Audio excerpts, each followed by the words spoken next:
Hey everybody, welcome to another episode of Extreme Passport. Today I've got one of the most amazing guys I think I've ever got to know, and he is just amazing at what he does. He's out there restoring the ocean's coral reefs.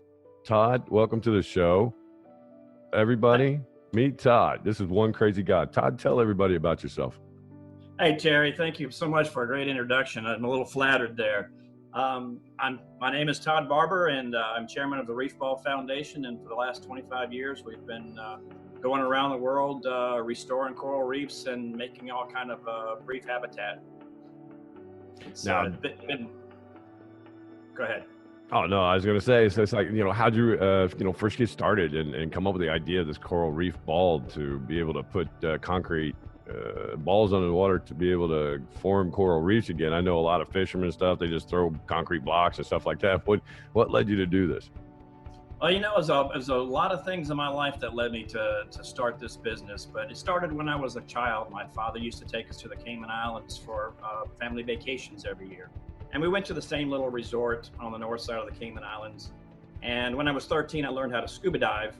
I didn't have anybody to dive with, so I would just take the tank and swim out a couple hundred yards off the resort and sit on the bottom. And I used to watch this one little coral head, because that was all that was sort of right there next to my resort. And I just watched it like kids watch an aquarium. And I watched the coral grow every year when it came back and saw the same fish. And I just really fell in love with this one little tiny coral head. And then later on in life, I went off to college, and I was on a boat sailing with my father across from Miami to Bimini, and we got caught in Hurricane Gilbert, and 60-foot waves for 18 hours. I thought I was going to die. We finally made it across. There's a lot of drama to that story, but we survived. Sure.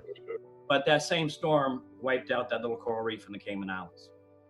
And so when I went back there, I was having a rum runner with my dad on Rum Point, and we were starting to get a little bit woozy there. And he said, I'm an inventor, and I think I know how we could put your little reef back. He said, there's a fringing reef outside, so we couldn't get anything big, but you have these little fish tanks when you were in the apartment. I see that you really like growing corals on.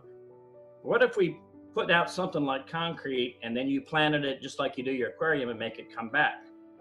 And I said, well, you could never get that much concrete out. He said, well, what if we float it out? I said, concrete doesn't float. He says, well, what if you took a beach ball and then you just pack concrete all around it and you put some holes in it like you have a nut rock in your fish tank, and you roll it down the beach, and then when we get out to where that spot was, we'll take your dive knife and we'll pop the beach ball, and it'll go to the bottom, and then you can go gather up your corals and do what you do in your tanks. And I said, that's a crazy idea, Dad. Mm-hmm. And that's about all that happened of it for another 5 years. I went off to become a management consultant and traveled the country helping with sales management plans and all kind of stuff from my professional business. And then one day my dad got bumped up to first class, and he was sitting next to the guy who was the head of the state of Florida's artificial reef program. At the time, all we were doing was tires and various types of materials. Yeah, that's what I've always been accustomed to till I met you.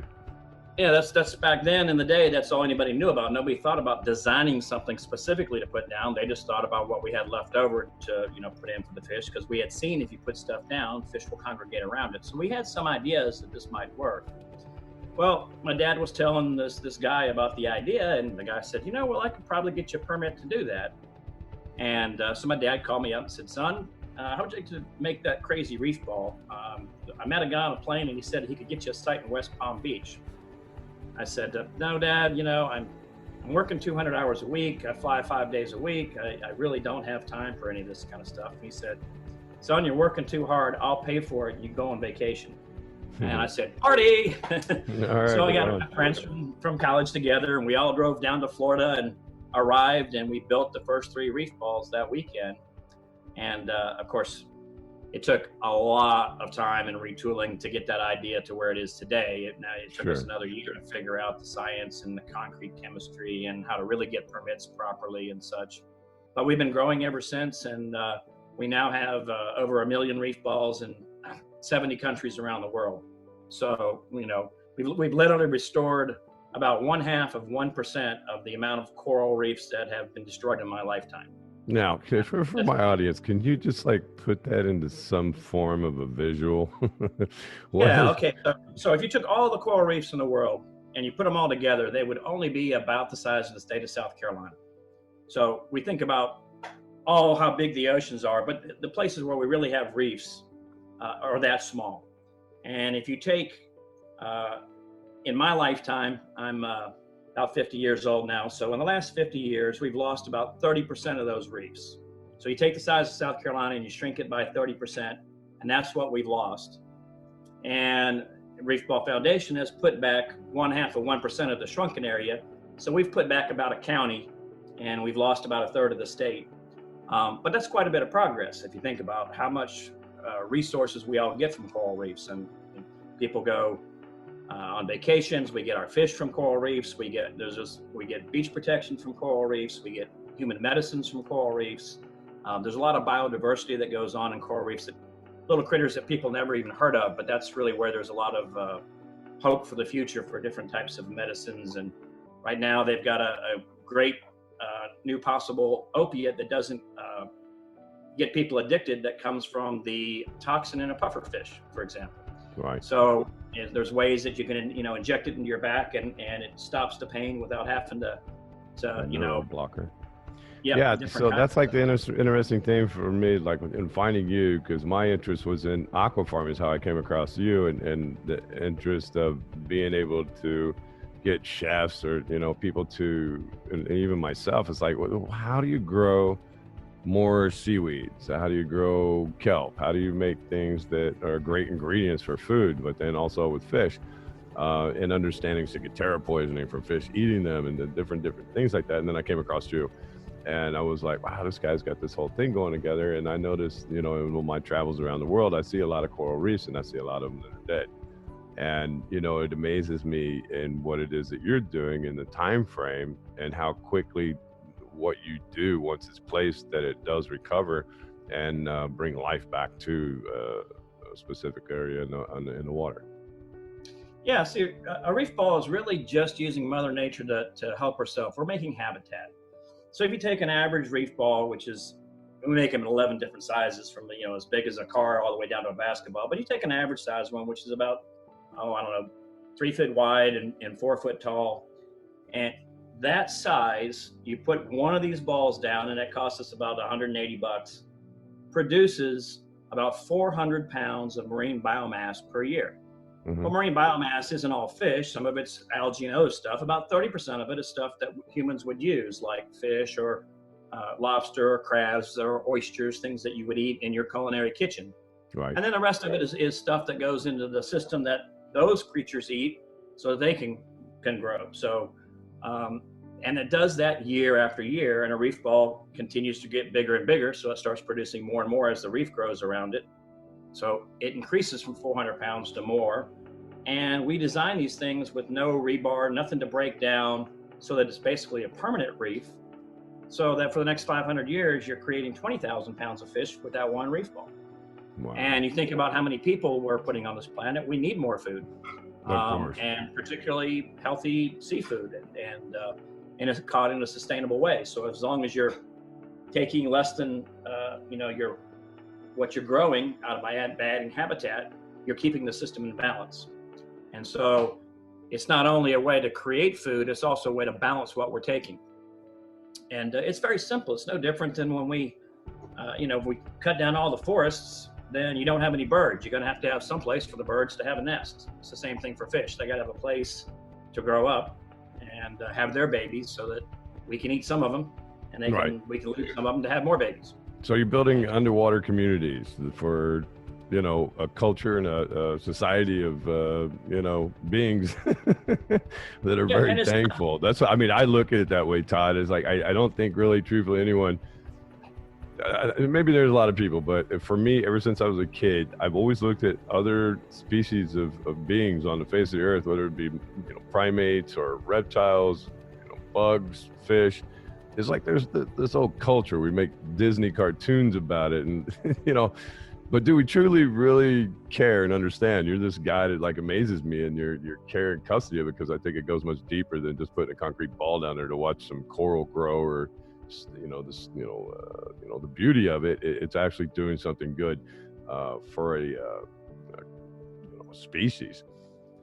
And not only a species that is sort of underrepresented. I mean, one of the reasons why I felt compelled to do this, because, when I learned to dive, when I was 13 years old, there weren't too many divers. And I was one of the first people to go under and witness and watch the decline of some of the reefs. I watched the Florida Keys reefs decline. As I traveled, I was lucky enough to travel the world quite a bit, and still am fortunate to having personally been in 60 countries.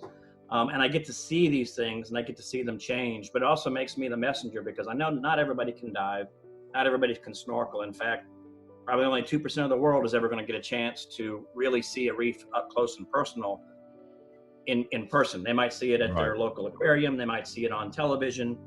And I really do believe there's a lot of burden on particularly high definition underwater videographers today to get out there and show people how important these things are. Because once you see them, they're just amazing. I mean, they're the most beautiful habitats in the world. You can not describe the color and the beauties, especially with old photography techniques like you can start to see now. We're just now starting to see where some of this high definition stuff is getting close, but you'll still never get the glitter of the color of a butterfly fish when it iridescence, or when a jellyfish lights up at night and changes colors on you.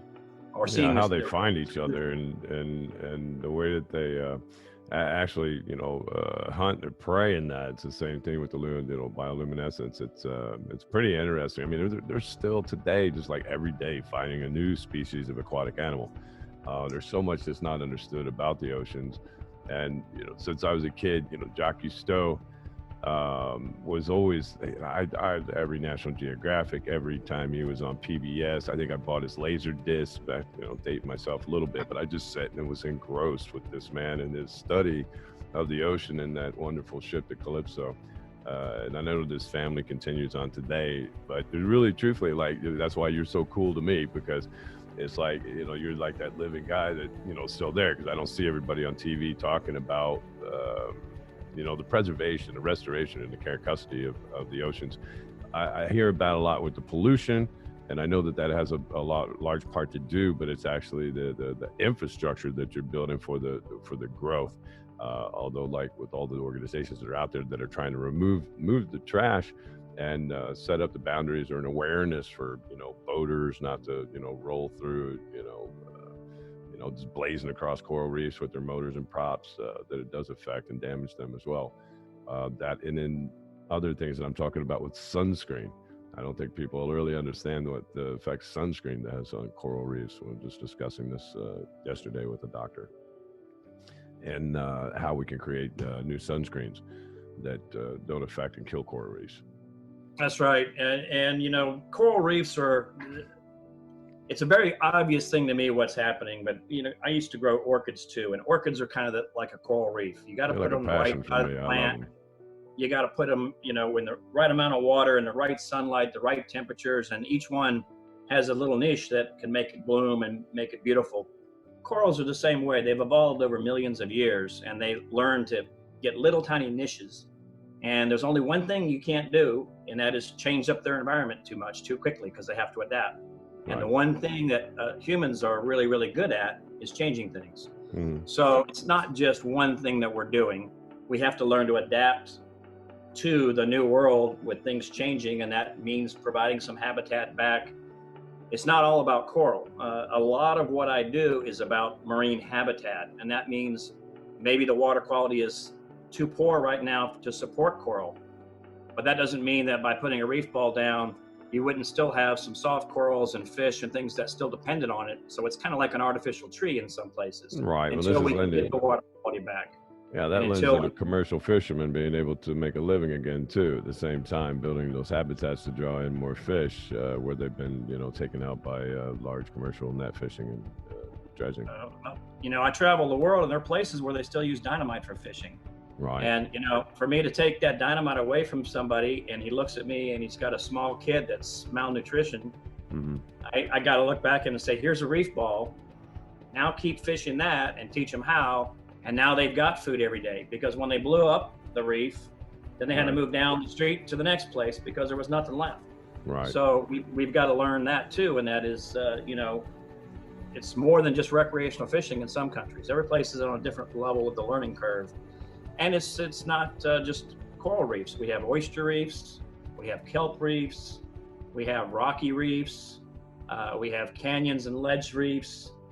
Just about anywhere there's water, hard bottom, particularly salt water or estuarine water, provides habitat for a wide range of species, just like trees do on Earth. I always come back to trying to explain to things the way they learned it from their grandparents. But what I do is almost as simple as what my grandmother did when she would take a cutting off of a tomato plant and plant it to make another garden. I do the same thing with coral. I'll take a clipping off of a coral, I'll plant it and grow a new coral and leave the old coral growing too, and so it's a lot of very simple stuff. If we all were underwater and we could see what I could see, it would be pretty obvious that what I'm doing is not that special. I'm just doing what my grandma taught me to do with good care of a garden. Right. Yeah, and then it Just basically being in it's gardening, but underwater. I mean, a lot of people, they look at the ocean, and I know everyone loves the ocean. They love the sunset, so it's the most romantic thing in the world. But I always say, I wish I could give everyone glasses or some kind of contacts so they could just like look past the sun's reflection on the surface so that they can see what actually is going on, and they'd be mystified as you just drive along 95, coming up and down, getting out and looking at different spots, how much the difference is in different places in and around cities compared to a more open space, and they would understand the pollution and things that go on. I know that there's a lot of documentaries that sort of show it, and graphics and details and 3D generations, but you truthfully don't understand or can appreciate from an emotional standpoint, as you do and I do, just how serious it is and how much has changed just in our short lifetime. Well, and to that point, one of the things that I've always done with the Reef Ball Foundation is focus on the positive. There's a lot of people out there telling us about what we're doing wrong. I always try to go around the world and make sure that everybody does things just a little better. I don't try to push for wholesale change, Right. but okay, instead of using dynamite today, let's just stop using that and let's just use a fish hook. And then yet here in the States, I might say, let's look at slot limits to allow some of the biggest fish to live. Everywhere you go, you want to do just a little bit better than you've been doing before. But Reef Balls do give people a chance to say, hey, I can make a difference. I can go do something positive. I don't have to sit and listen to all the bad things we're doing. I can go out and make a difference. So that's what's exciting about Reef Balls. I do see a lot of people around the world that really enjoy getting together and helping other people without necessarily having to focus on all the negatives that are happening in our life. If you start dwelling on the negative, obviously there's another negative issue every day, and people's attentions are getting short. So I try to dwell on, let's all just keep changing a little bit for the better, all of our lives, wherever we go, whenever we do anything. Let's teach other people something a little bit better. For you, make them just a little bit better chef. Teach them just a little bit more about making someone else's life. Open your mind, try a different food, try a different flavor. Those are the things we're going to need to adapt for the future. We may not be able to eat the same things as we did in the past. So, we had to give up buffalo. I mean, there's been discussion of the Ziki, fish market in Japan actually closing, and it's like, I don't know. I look at the whole of the fishing industry, being a tournament fisherman for pretty quarter of my life, and understanding fish all over the world and being a part of conservation efforts that are truly dear to my heart. When I see the fish and I see the joy and I see the thrill of people catching fish, of course, all catch and release, but then at the same time, within, when I prepare food or, a lobster or snapper or whatever it is, the quality for me and just the reverence that I have for the fish and everything is no different than if it was, a cow or a pig. I look at food in a totally different aspect than most people do. People look at it on the plate and they say, oh, it's really good. But I look at it from, where does it actually come from? What is it that I'm eating for the first? Because I processed food from the hoof to the fin to the plate. So it's curious for me to people to truly appreciate, and how they don't really. They think they do, but they really don't. If I put you out there in the water with a shark, and there's a lot of courageous people out there I see on Instagrams and that, taking shots and doing shark dives and that. But even then, I find that to be something that's like, I think it's a cool thing to understand the oceans, but what's that saying to sharks? Like, what's going on down here? I don't know. None of it sort of makes sense to me in a way that it becomes recreational. But I guess in a way, what's your thoughts on that? Well, as a diver, the most exciting thing to me was never the sharks and the turtles and the manatees. It was always the little tiny, tiny, tiny stuff. Because, I mean, even today, I've spent more than 10,000 hours underwater. I can go to just about any place in the world, set on the bottom, and if I look close enough, I will see something I've never seen before. That's pretty cool. That's, I think that is the coolest thing, yeah. When I was a kid, my grandpa used to take me out in the woods to go camping, and I'd sit down and do the same thing. But eventually I got to where I pretty much knew most of the plants and stuff. But to this day, I still love going out in the woods because I might see a new mushroom I've never seen. But in the ocean, it's almost guaranteed.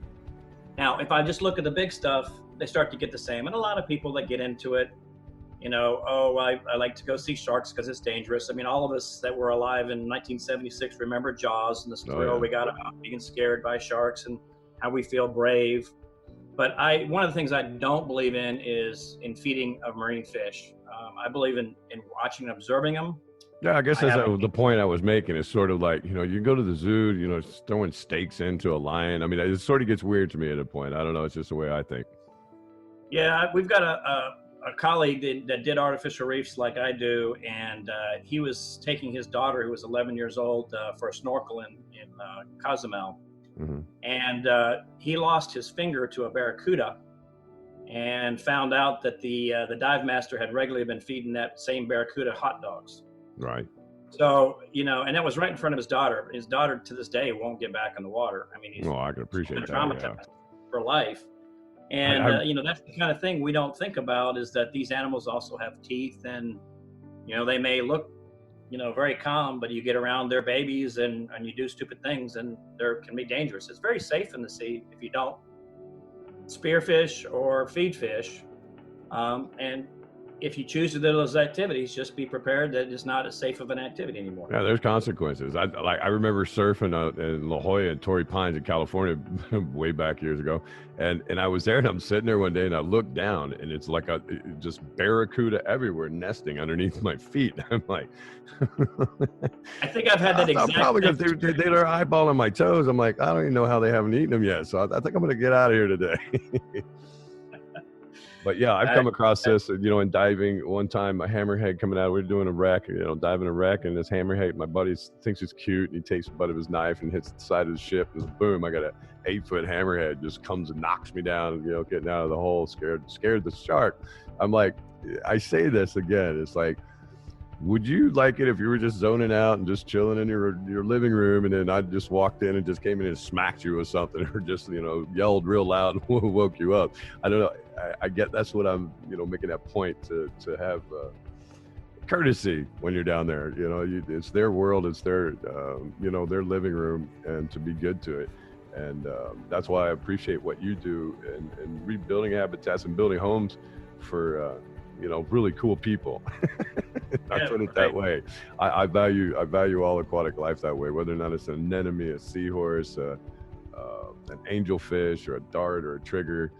They all have their unique intrinsic value and qualities, just like we do, and their colors and the way they eat and just the way they do things. I think that these like seagrass snakes that come up out of the bottom, I know you've probably seen them. They come up and garden eels. Yep. Yeah, those are amazing. The first time I saw those, I was like, wow, this is so cool. Where do they go and how do they live here like this? But then there's octopus. I mean, octopus are the most crazy intelligent creature on the face of the earth. To sit and watch one of them, either change color or morph into what they are. What's your take on octopus? I absolutely love octopus. I mean, and they are just amazing little critters. We actually have a method for creating octopus homes for the smaller octopus, not the giant ones. We could probably do the same thing for the giants. But they taught us this in Mexico. This is how a lot of reef ball grows, is that we teach people how to make reef balls, and then they teach us back how to make them better locally. So what they did in Mexico is they take a Coke bottle and they turn it upside down, and they put it inside of the reef ball with concrete all around it, and leave opening just the top of the entrance to the bottle. Right. And they leave it at an angle so that the bottle won't fill up with sand. And then when they deploy the reef ball, they put some water in there to make sure it's not filled with air. And the female octopus will come in, and she lays her eggs on the inside of the bottle. You can't let any light get to it. It's got to be smooth. and she covers up the entrance with her body, and she protects her babies until they're big enough to leave. Wow. And you'll see it when you dive, and they only put one per reef ball because you can't have two octopus in the same habitat. Right. They spread out, but you know they work because you can swim around the reef balls, and in front of every one of those little holes will be a pile of shells where she's gone out, grabbed an oyster or a mollusk, brought it back, and she ate it and throws it right in front of her lair. And they're just crazy intelligent. And we've got a big one that was 2 years old, the giant octopus that took up residence in a reef ball in British Columbia. And it comes out and just plays with the divers every time they come in and recognizes them. And not for food, it has this thing, the old-fashioned cameras that would make the mechanical clicks when we used to dive with them. It just would love to listen to those. Right. So it'd come out just to hear your camera. Yeah, they're very, very curious creatures. I mean, I've seen them, caught a few, had a few come up in some of the stuff that we're doing, and I've actually watched them, and it's just, truthfully to me, it's just one amazing creature. Outside of, being in a pot, but we don't go there, on this episode. So, like, in all the travels, like you said, you traveled all over the world. Like, where's your most favorite place you traveled to? I'm asked that question a lot, and I always have to qualify this with what my goal was on that particular traveling trip. I feel the same way. I have places that I go for the best food. I have places that I go for the best skiing. I got the places I go for the best diving. I got places I go for the most cultural diversity or experience or friends. So I would say that there's not been any place I've been that I did not like. I really have always been able to take back the best of what's there. But you have to travel the same thing. It's there really is no one place that's best. There's no Shangri-La on the perfect place.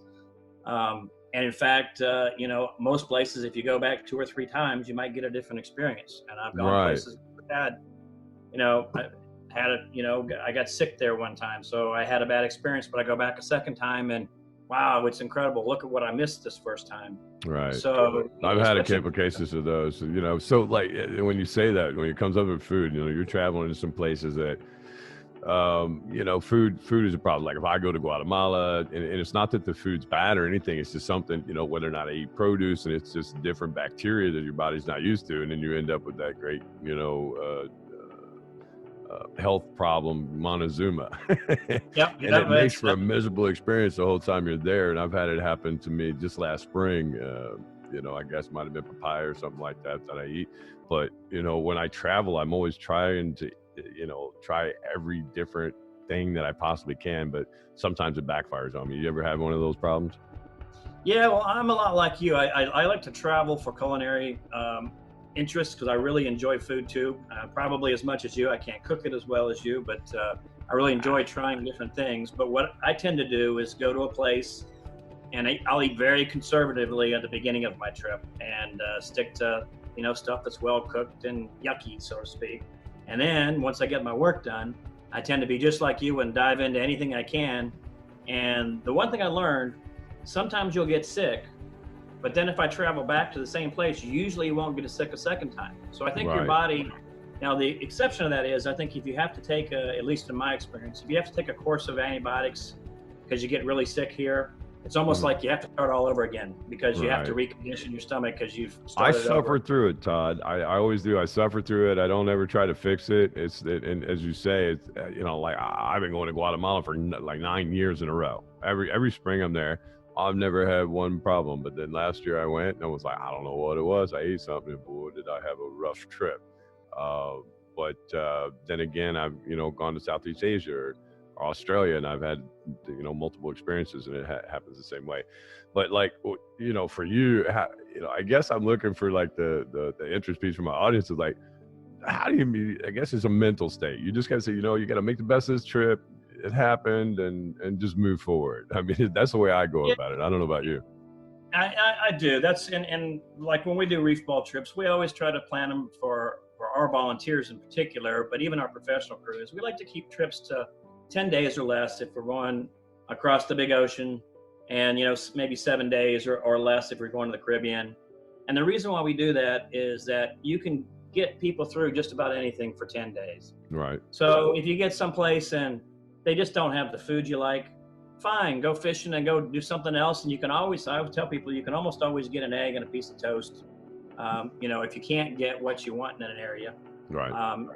And you can almost always, if you can't drink the water, then grab a beer. I tell people, Exactly. It's in a can, right? So even though maybe if you're a teetotaler, don't normally drink, fine, make an exception. You're on a vacation and find the best in the place that you're A at. ginger ale or a Coke always seems to work and knock it back for me. Well, and the other thing is, I got sick one time in Argentina, so sick I didn't know what day it was. But you know what? I made friends. I found out people that were really there to take care of me. Right. That you can't make in any other experience. So you turn tragedy into opportunity, and then you turn those best trips into great memories. And if you're not creating a memory for your life, then you're wasting your day. And that's the one thing I look at. Yeah, it's like experiential traveling now, and that's what I look at. It's a large part of everything that I do and things that I'm working on now. It's the experience. It's not just going to a restaurant or a hotel and then some tour operator just drags you around in a bus and points out something from 17th century. It's getting to know the people, and right. Like my coin is becoming a local global. Going back to what you said, you made friends in Argentina that you probably still have today. In all the world, and I travel. I've made friends, whether or not it's in the Cook Islands or in Fiji. I got a cab driver that I was with. He took me to meet his wife. I ate some of her curry chicken. Next thing I know, I'm meeting a buddy of his. We're drinking rum, and then he still emails me and asks me how I am. And this is like 7 years ago. He took me on a trip for one day, and it's curious the relationships and the friends that I've made all my life throughout my travels. And I appreciate them so much because they make for all the great memories and the stories that I share with everybody. Well, and particularly if you go to if you travel remotely, you get to islands where you have very, very small cultures. And I've been to islands that I haven't been to for 15 years, and I go back and literally everybody remembers my name. And I remember their faces, but I have forgotten their names because I think mine's like that in Tobago. I've been there so many times. They're like, "Oh yeah, Terry, we know who he is." Yeah, you know where the largest coral reef in the world is? No, tell me. In Trinidad and Tobago. Not in Tobago, in Trinidad. Really? I went down there one time, and this is the only time I've ever not recommended Reef Balls for a community.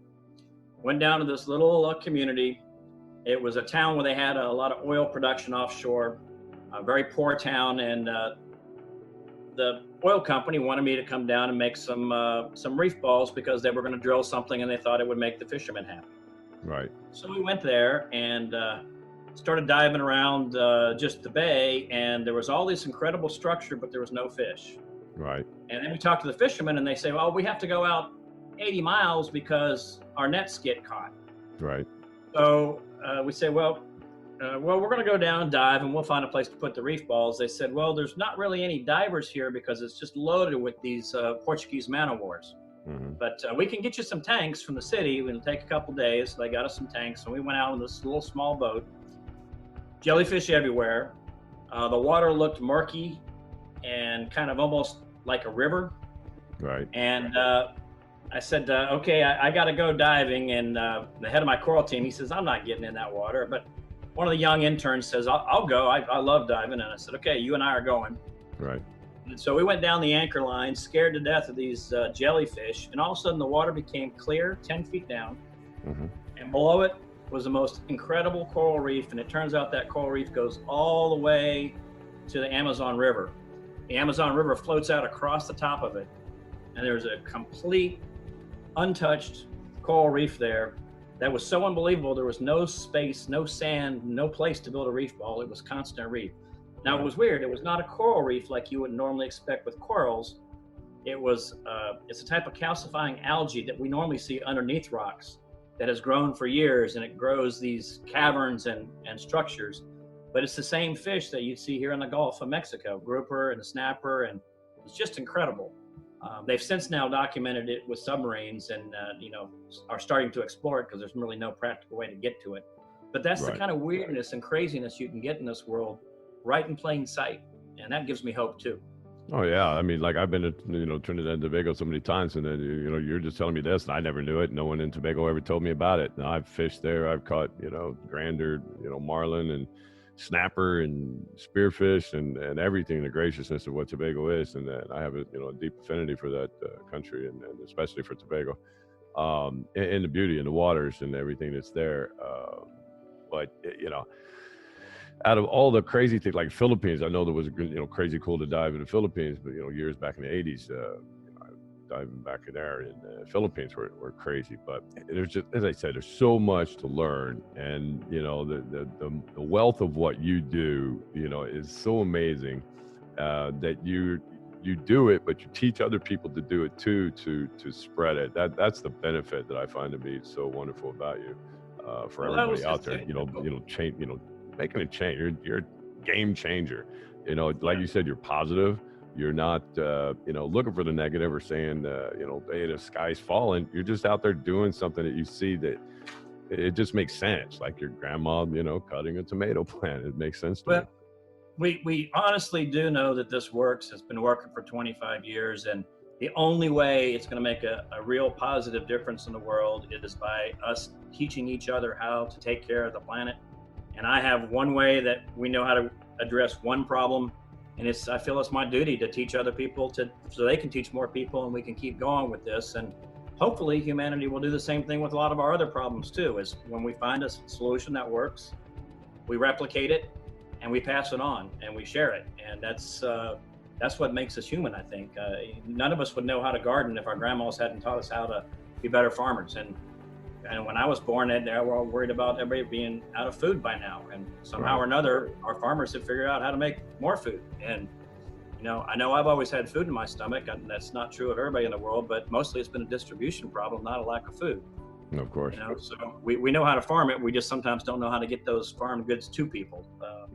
That's a good problem to have versus the other way around of not having enough. And I'm sure there's somebody out there, so many people have tried, even on a global level. When we talk about different continents, you and I both have traveled so much in our lives, and we've been able to, see firsthand the differences in the world in between, running around in Istanbul compared to running around in Somalia. It's a big, giant, drastic difference. In the backlands of Morocco compared to, Perth, Australia. Big differences in populations and people and the way that people live. But I find all of them to be, incredibly cool, and especially amongst, people that live from the ocean and get their, whole life source and everything that they, how they make their money or feed their families or, build homes and educate their children.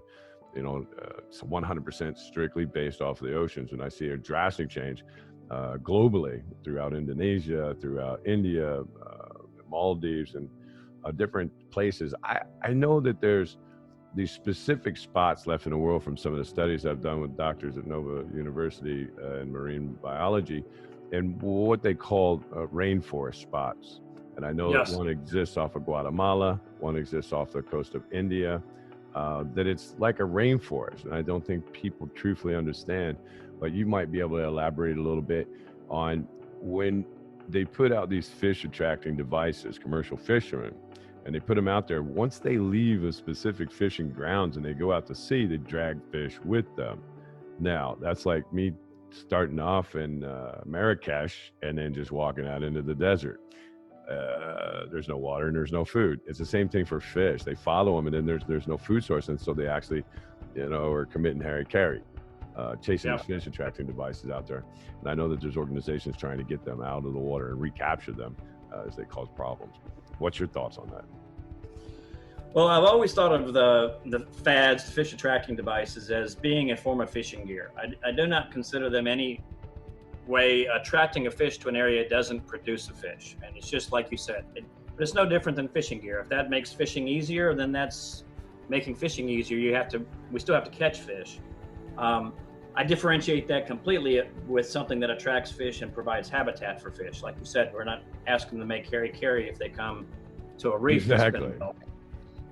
It's a very complex thing because, we're still, hunters gatherers in a lot of our heart of hearts. I mean, we still, we don't now hunt cattle, we raise them, but we still, hunt and enjoy hunting, and we fish and we enjoy fishing, and there's recreational fishing, and then there's commercial fishing. And I'm a personal believer that recreational fishing is unbelievably important, because for every dollar that someone spends on that fish, they're putting $250 in the community, versus a commercial fish, which is just taking that fish out and and not getting much back. And worse, the one rule you could make and you would save fisheries would just be, if you catch a fish, no bycatch.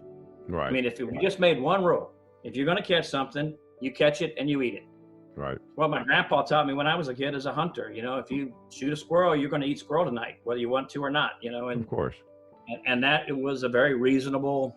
That's a rule of thumb. It's like, yeah, if I catch something, I'm not looking out there say, hey, let me go kill 500 rabbits, put them in my freezer just because I can. I never do that. It's like, I look at it and I say, okay, I'm taking what I need when I need it, not looking at it in a way. Sometimes I get, a little discontented in the amount of fish that are taken, but then put into frozen, cryogenic coffins for the weight to sail to a consumer in public. I think that there should be some kind of monitoring on, how much fish do you really need to have in that warehouse, really, truthfully, because they could be procreating out there and be a little bit more. So, yeah, I mean, it's hard to regulate, from all the different countries around the world that are, trying to collect fish to feed their countries and that. But it's massive in comparison to what you're telling me about coral reefs and just how small it really is in comparison to the world, to the amount of fish there are in the world too when you're out there. Because I know going through the Great Barrier Reef, it was like a day. I think I saw one flying fish. I never saw any other fish moving around. It was just like a couple flying fish here. That'd be it. So as much as you look at the ocean, it's not some endless pit of fish that's out there. For me, it is a finite resource, and we're learning more and more about how finite it is. But it also is one of our largest. 90% of the planet has water on it, someplace or another, and there's fish that live in streams and lakes and estuaries and oceans, and it's a big part of our planet. So we got to make sure that we manage it well as we continue to grow as a species and eat more and more fish. Things have got to stay in balance. We learned a long time ago on land that we had to either regulate hunting or start farming. We're just now learning how to farm the oceans. We're starting to get there, but we're in the very beginning stages of understanding how to do that economically and without causing disease and without causing problems. And there's going to be headaches in that. We've already seen some of the headaches in some of the shrimp farms that they're having now. I mean, there's good shrimp farms and bad shrimp. The shrimp farms seem to be a problem worldwide. It's like nobody can seem to get it down. That's like one of those things that just really truthfully has to be natural. I hear a lot of complaints about, the shrimp farming, that they're just not able to get it right.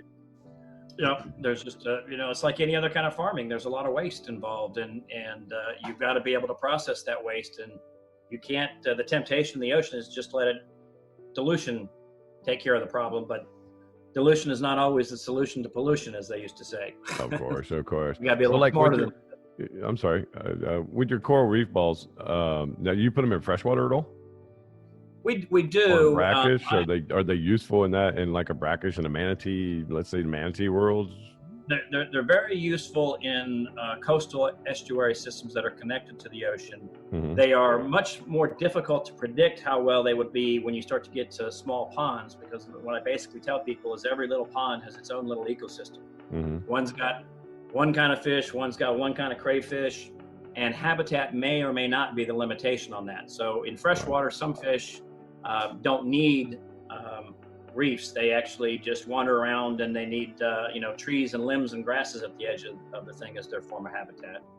So we have to be a little more careful. We don't just wholesale recommend it. We call all freshwater closed systems as experimental, and we let people try, and we had very good success in like Great Lakes systems and big large systems that have a lot more diversity, but it's a little less predictable in a little farm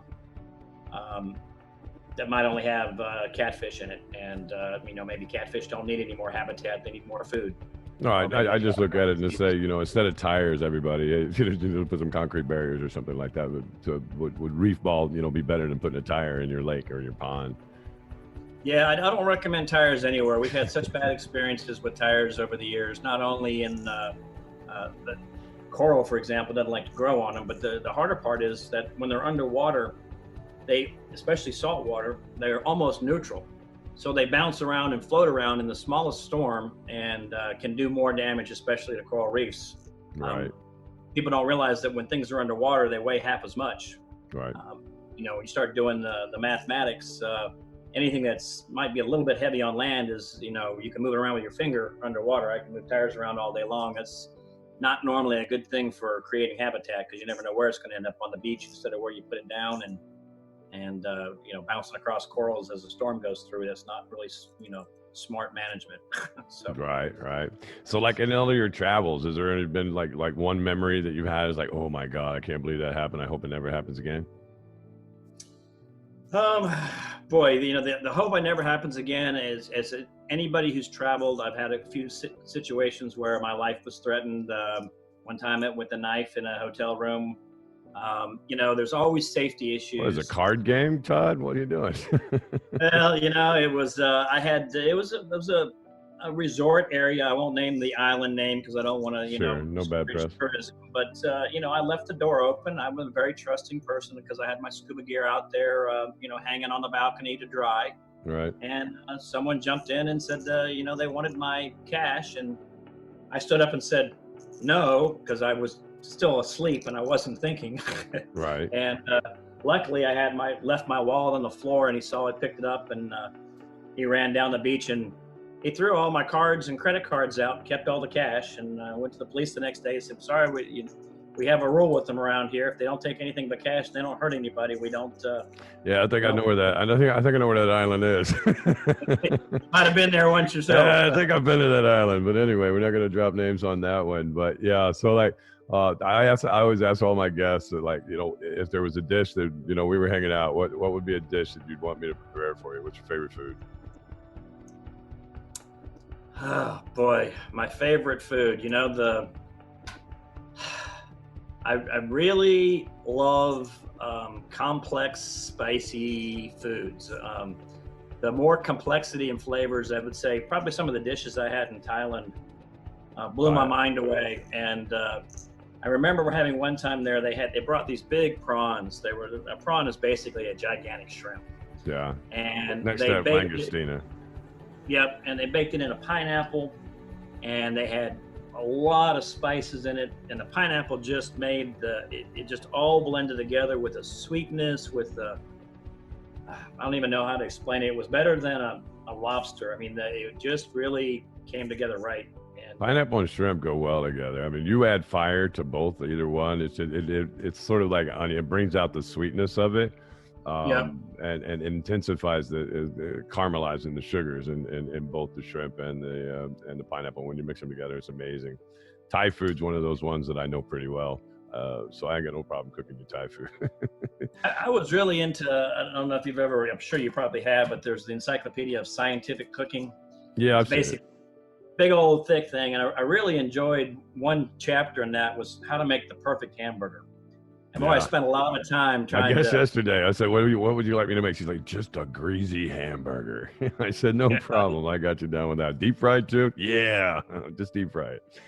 Doing it just right it's quite an art to get. You can kind of pre-cook it, and you got to caramelize the outside. And for me, there's a whole thing with burgers. I mean, a good friend of mine, Simon Majunda, we talk about it. It's like, why does everybody got to mess around and put foie gras and truffles and stuff on a burger? Just give me a normal burger, please. Please don't put all that crazy stuff on it. Just, a good mixture of cut meats, maybe with brisket and chuck and sirloin and the like of that. But, the burger's going to taste good. Like, do you put different things into your burger meat, like mayonnaise, mustard, soy sauce? Like, I put different things into the burger meat when I'm, mixing the seasoning. Yeah, that's what it's all about. I mean, I've really been exploring a lot of spices lately, and it's really interesting how the combinations, you start to get intuitive with it, but there's no one book that's written that's perfect. You got to go with your own senses and your own tastes, and what's available that day is a big thing. One of the things I did learn from traveling, never be that American tourist that says, I insist. I remember one time in the Philippines insisting on a burger. Right. And the chef kept saying, no, fresh fish. No, I wanted a burger. Right. That was the one time I got food poisoning. Like you, and later, the translator finally told me, he said, he was trying to tell you that that burger's been in the freezer for 20 years. Nobody Right. ever eats It's like it. everybody comes here, they eat fish. You're the only guy wanting a burger. Yeah, they had one in there, but so he felt obliged to make it for you because you insisted. But Right. sometimes So there's a lot to be said about, paying attention to your chef, because he probably knows what's best for you. If he's trying to give you something and say, hey, it's not special, but take the advice of any chef when you're traveling. That's a good piece of advice. That's a very good. And also look at what your chef is putting on the table. Of course. A great trick for traveling. Yeah. I walk around. Half the time you can't read the menu, and you look and you say, take your waiter and say, I want one of those and one of those. Right. Look around the room. That looks good. I think I'll have that. That's what the locals are eating. You already see that it looks good to you. That's a way better way than looking on the menu. And, I remember one time my mom was traveling with us, and we were in Mexico. We couldn't read the menu, so Mom just picked the most expensive thing on the menu. Right. Well, that was cow tongue, and it came out so textured tough. I love cow. A good cow tongue is really good if it's done correctly. I mean, I'm big for it. I don't think that these people had any experience in making it. It was one of those they just had it on the menu because it was. It definitely wasn't. It wasn't definitely in New York at Carney's getting a sandwich. It's all good. But like in between the spices and that, which one have you found to be like particularly outside of salt and pepper? Which one do you tend to, or a couple that you mix together? I know like people always say like in India there's curry, but there's truthfully no curry. It's garam masala and then cardamom and different spices put together. But we have this thing here in the United States, like American food that is just like curry. I will disagree with you because I just explored that in making an Indian dish, and there is a curry. But it is a plant.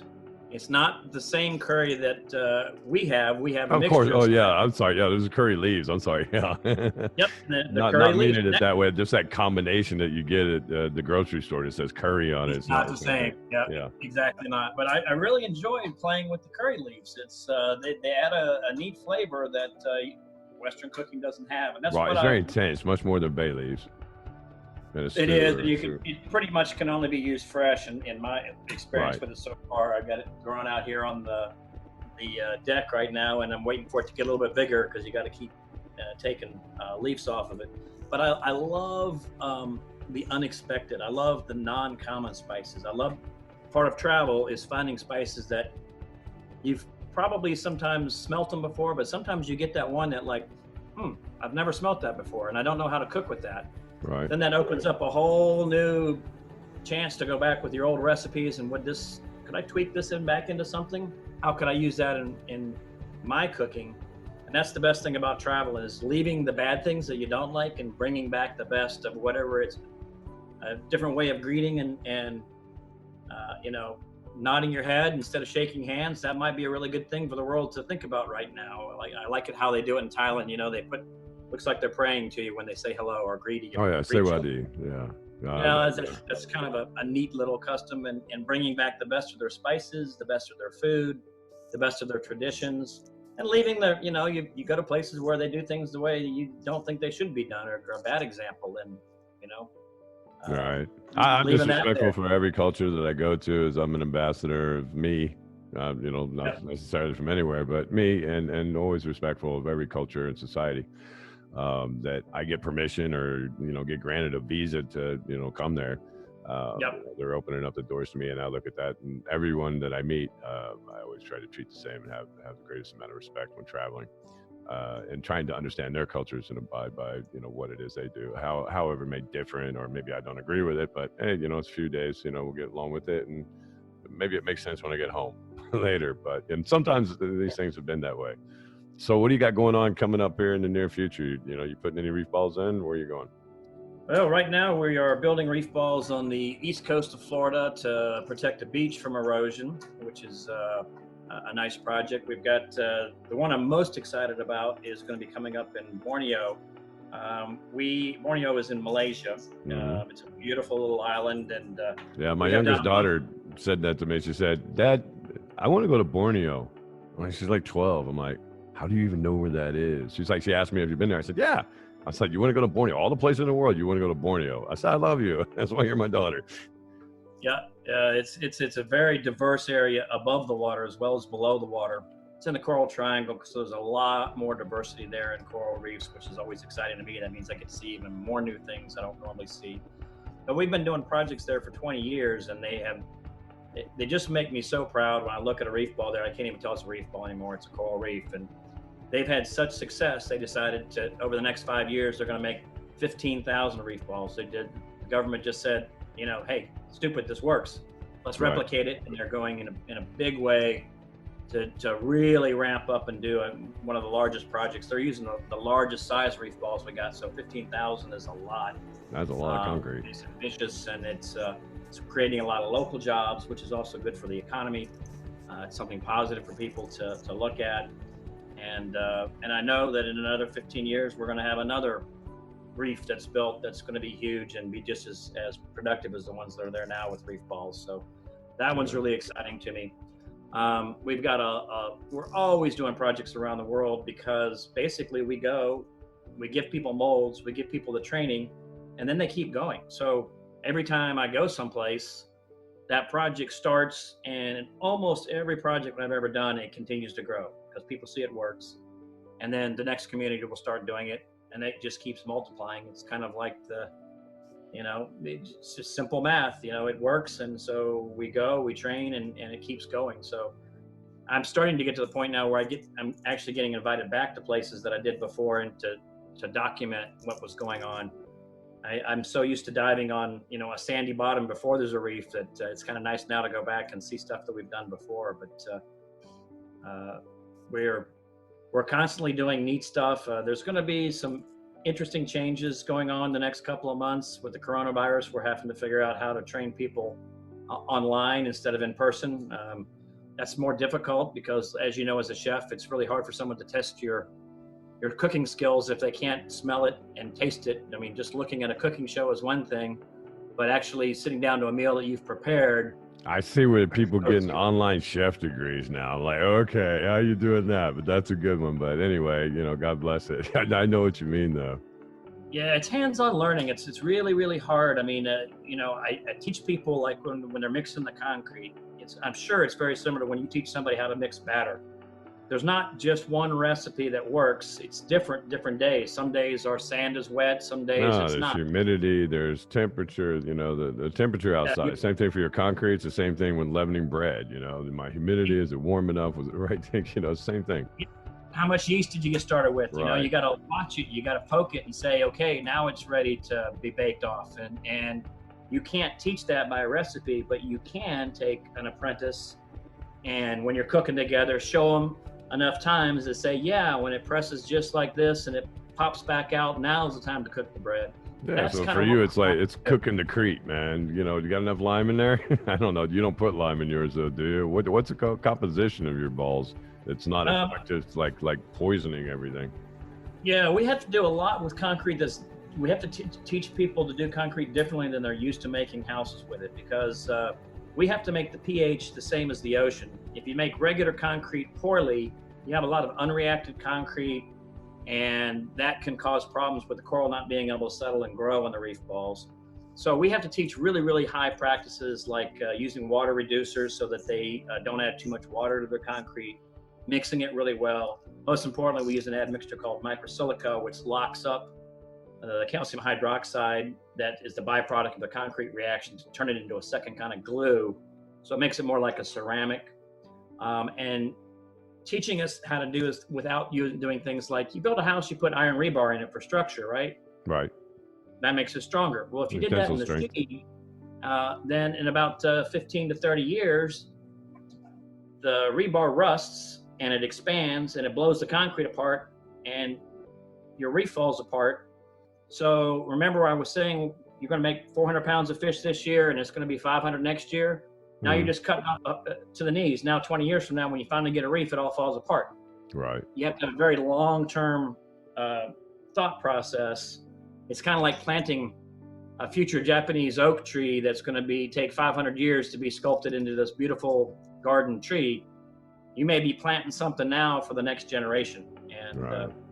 Well, that's a great thing about you, Todd. You're building a future for my children, everybody else's children out there, whether or not they know it right now, but hopefully down the road, leaving that legacy behind in the hard efforts and the work and your dedication to, a mission and being able to, put a great stabbing attempt into putting back what should have been there, we should have been aware of before, but at least you were observant and a few other people were observant to say, hey, we really need to get started on this now so that we don't lose all the coral reefs in the oceans.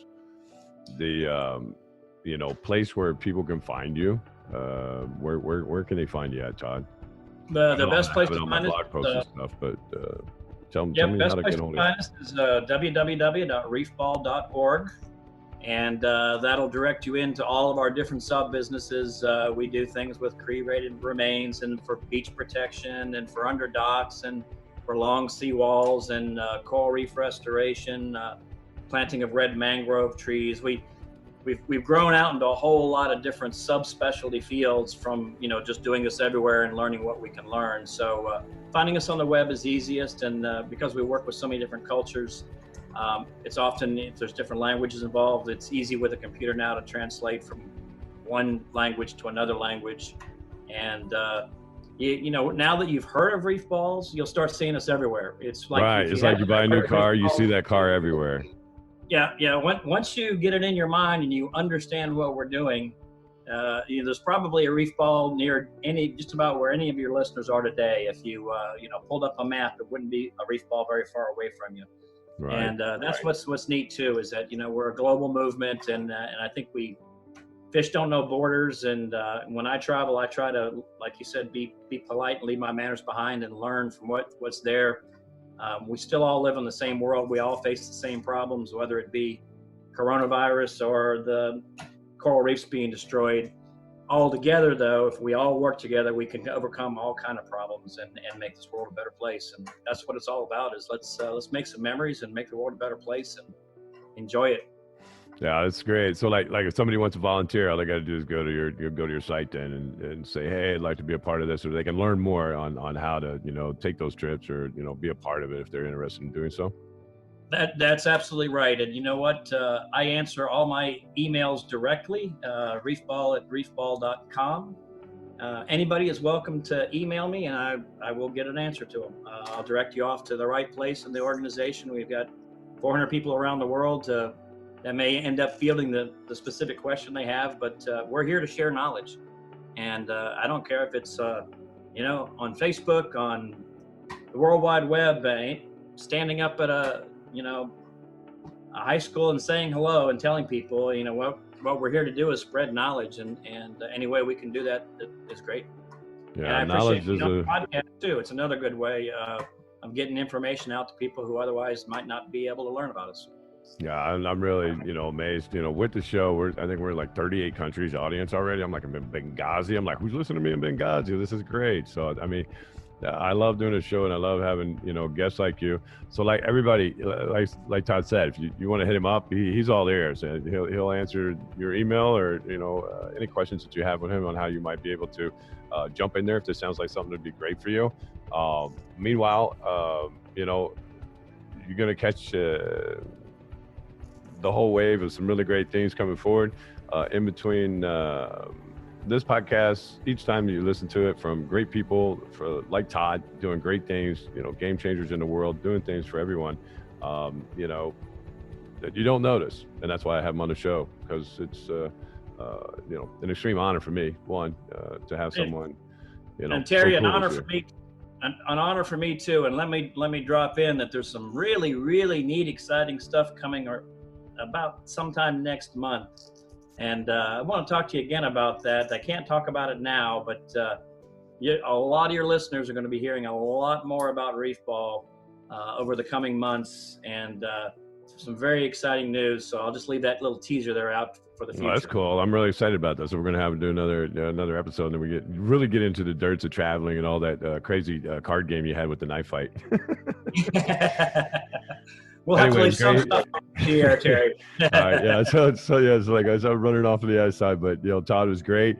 Everybody, thanks for listening to this podcast, and wonderful to have you. And look forward to having you again. Until next time, Cheers.